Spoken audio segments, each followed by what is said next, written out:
अस्सलामुअलैकुम। अल्लाह के रसूल सल्लल्लाहु अलैहि वसल्लम जब दुनिया में तशरीफ़ लाए तो उस ज़माने में जब किसी के यहाँ कोई बच्ची पैदा होती थी तो उस बच्ची को जिंदा कब्रों के अंदर गाड़ दिया करते थे। ऐसी बच्चियों के बारे में अल्लाह रब्बुल आलमीन कुरान हकीम के अंदर इरशाद फरमाता है, वइजल मरऊदतु सुइलत। और जिस बच्ची को कब्रों के अंदर जिंदा गाड़ दिया करते थे उस बच्ची से पूछा जाएगा बिअई ज़म्बिम कुतिलत। क़यामत के दिन उस बच्ची को बुलाया जाएगा और उस बच्ची से पूछा जाएगा, ऐ मेरी बच्ची तू बता तुझे किस जुर्म में कत्ल कर दिया गया था, तेरा गुनाह क्या था, तेरा जुर्म क्या था। जमाने जाहिलियत के अंदर एक वहशाना रिवाज हुआ करता था कि वो औरतों को मनहूस समझा करते थे। और बाज कबीला ऐसा भी था कि जब उनके यहाँ कोई बच्ची पैदा होती थी तो वो शर्म के वजह से उस बच्ची को कब्रों के अंदर जिंदा गाड़ दिया करते थे। ऐसे बच्चियों को भी क़यामत के दिन अल्लाह रब्बुल आलमीन बुलाएगा और उस बच्चियों से पूछेगा, ऐ मेरी बच्ची बता तुझे किस जुर्म में कत्ल कर दिया गया था।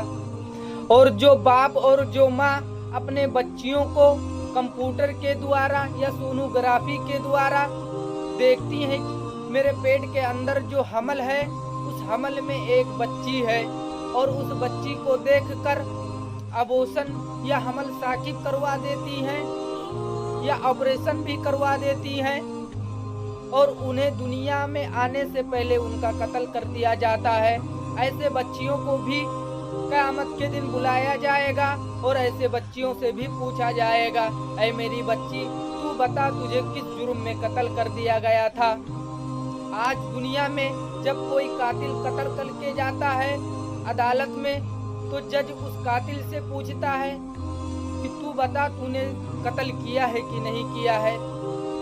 लेकिन अल्लाह रब्बुल आलमीन कल क़यामत के दिन बदले का इंसाफ करेगा, बदला देगा और उन बच्चियों से पूछा जाएगा जिनका कत्ल हुआ है, उनसे पूछा जाएगा कि तुझे किस जुर्म में कत्ल कर दिया गया है।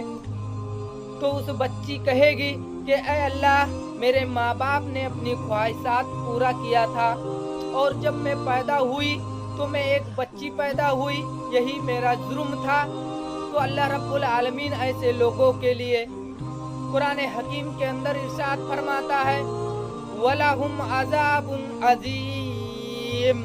ऐसे लोगों के लिए और बहुत दर्दनाक और बहुत खौफनाक अजाब तैयार करके रखा है।